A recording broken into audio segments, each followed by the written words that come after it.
Apa saja faktor yang menyebabkan penurunan kualitas layanan? Pertama, sikap petugas.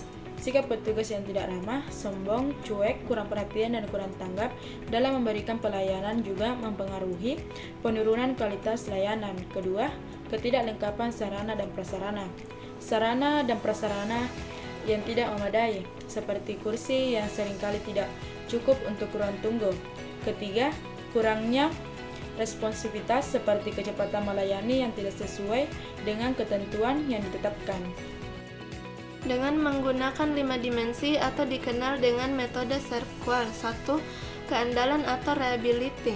Rumah sakit memberikan kemudahan pendaftaran tanpa berbelit-belit kepada pasien untuk menerima pelayanan. Akan tetapi waktu tunggu terlalu lama. Selain itu, tenaga medis tidak memberikan penjelasan tentang alur pelayanan. 2. Ketanggapan atau responsif. Rumah sakit memberikan pelayanan yang cukup baik. Ini dilihat dari kesigapan tenaga medis saat menolong pasien yang membutuhkan bantuan. Selalu menanyakan keluhan pasien, memberikan penjelasan tentang penyakit yang diderita pasien, menjelaskan efek samping dan obat-obatan yang diberikan, memberitahukan tentang makanan apa saja yang bisa dan tidak bisa untuk dikonsumsi setelah menerima perawatan. Ketiga, kepercayaan atau asuransi. Rumah sakit memperhatikan sikap perawat terhadap pasien. Ada perawat yang ramah, tutur katanya lembut, murah senyum, dan sopan santun. Sebaliknya ada juga perawat yang judes, acuh tak acuh terhadap pasien. Yang keempat, empati atau empati. Dalam memberikan pelayanan, tenaga medis terlihat tulus melakukannya, tetapi sebagian tenaga medis tidak mampu menenangkan kecemasan pada pasiennya. Yang kelima itu berwujud atau tangible. Lokasi rumah sakit yang begitu strategis sehingga mudah diakses. Tersedia papan penunjuk untuk mendapatkan alur pelayanan. Selain itu, membangun rumah sakit bersih dan luas. Apa saja sih strategi yang dapat diterapkan untuk meningkatkan kualitas layanan? Nah, ada 3. Yang pertama itu PDCA, benchmarking, dan Kaizen.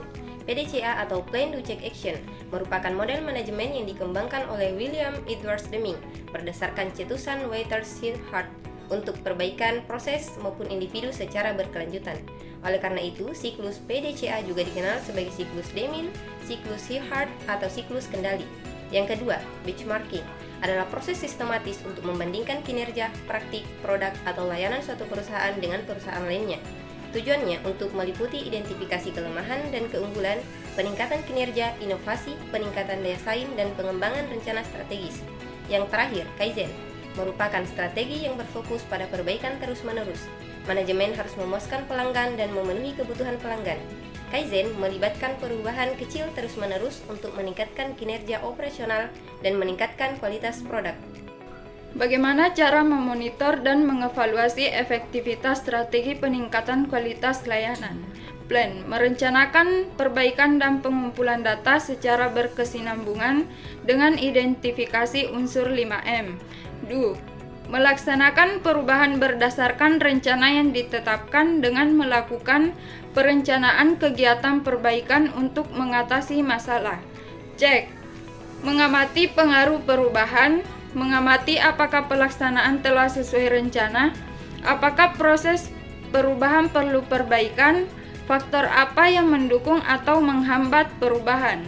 Action bertindak berdasarkan hasil evaluasi dan lanjutan perbaikan proses, menetapkan mekanisme perubahan, menentukan sasaran perubahan, dan melakukan advokasi perubahan.